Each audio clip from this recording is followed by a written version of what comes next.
c'est un peu pourri. The Mummy raconte l'histoire de Nick, interprété par Tom Cruise, qui est un pilleur de tombes qui recherche divers objets d'une quelconque valeur pour pouvoir les revendre sur un marché noir. Un jour, lors d'une de ses séances d'archéologie, il va trouver un tombeau, ou plutôt une prison, où s'y trouve un sarcophage qu'il va emmener avec lui et ainsi libérer une terrible malédiction. Il s'agit du premier film qui assume à 100% l'arrivée du nouveau projet de franchise de Universal, qui sera donc consacré à un univers étendu sur leurs célèbres monstres, Frankenstein, Dracula, Jekyll et Hyde, et la momie, ce qui déjà rien que ça est une idée assez farfelue. On vit déjà dans un monde où j'essaye d'imaginer Rocket Raccoon rencontrer Captain America, mais maintenant je dois imaginer Dracula rencontrer Frankenstein ou la momie. Pourquoi pas ? Pour venir à cette première pierre de la tour qui est de Mommy, c'est pas terrible. Le film a vraiment du mal à choisir son style, ce qui n'est pas étonnant vu qu'il y a 6 écrivains qui ont travaillé sur le script, c'est-à-dire que quelqu'un a écrit le script, puis on a demandé à quelqu'un de vérifier, de corriger certaines choses, de rajouter ce qu'il voulait, et on a demandé ça 5 fois. Il y a 2 conséquences à ça. Ou alors le script devient extrêmement brouillon et n'a plus aucune cohérence, ou alors chacun a plus ou moins essayé d'implanter ce qu'il voulait, et ainsi plusieurs styles se chevauchent. Je précise qu'ici, il ne s'agit pas du tout d'un mélange de styles. Un mélange, comme son nom l'indique, c'est un mélange, ça se marie ensemble. Là, il y a vraiment des portions de films qui auront vraiment un style et une ambiance extrêmement différentes. On a par exemple le début du film, l'acte 1, qui est plutôt assez sérieux, hormis le fait que ça soit de l'archéologie musclée, c'est-à-dire de l'archéologie un peu à la Tomb Raider où les gens sont occupés à se tirer dessus et pas vraiment faire attention à tout ce qu'ils peuvent détruire autour d'eux qui ont de la valeur, aussi bien historique que monétaire, et où des tombeaux sont découverts à grands coups de missiles. Des énormes coups de bol. Et où bien sûr un sarcophage de plus de 5000 ans est transporté au bout d'une corde attachée à un hélicoptère. Donc, sérieux ? Voilà.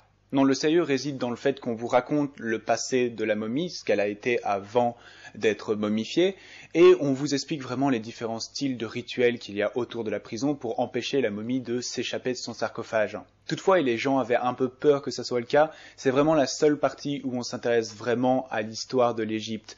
La légende de la momie à Manette, si je me rappelle bien du nom, je ne pense pas qu'elle soit réelle, je pense qu'elle a été complètement inventée pour le film, et les quelques éléments de rituel sont corrects, mais sont pas inconnus du public.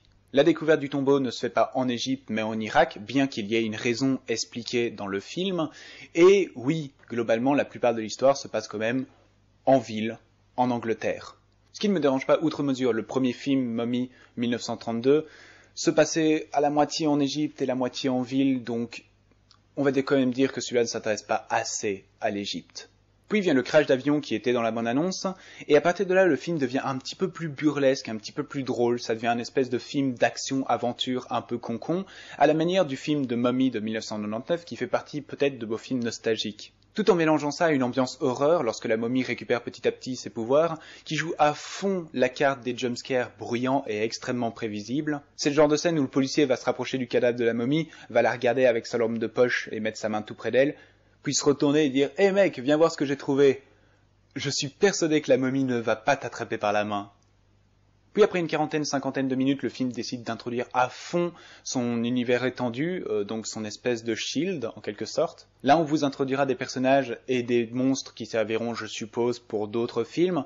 Et le film s'intéresse justement tellement à ces nouveaux personnages, éléments introduits, qu'on diffère un peu sur la momie et on fait une espèce de pause de 15 minutes où on s'intéresse à quelque chose de tout à fait différent et où je suppose que c'est censé être sérieux, mais j'ai trouvé ça un peu grotesque.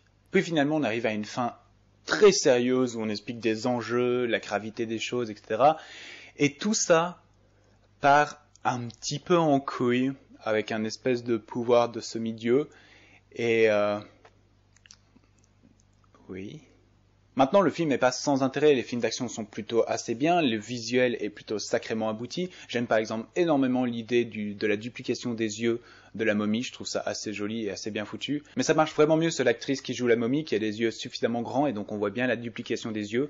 Il y a un autre personnage à un moment qui a ça, mais lui a les yeux beaucoup plus fermés, beaucoup plus petits, ce qui fait qu'on a juste l'impression que la pupille a pris l'entièreté de la place dans l'œil.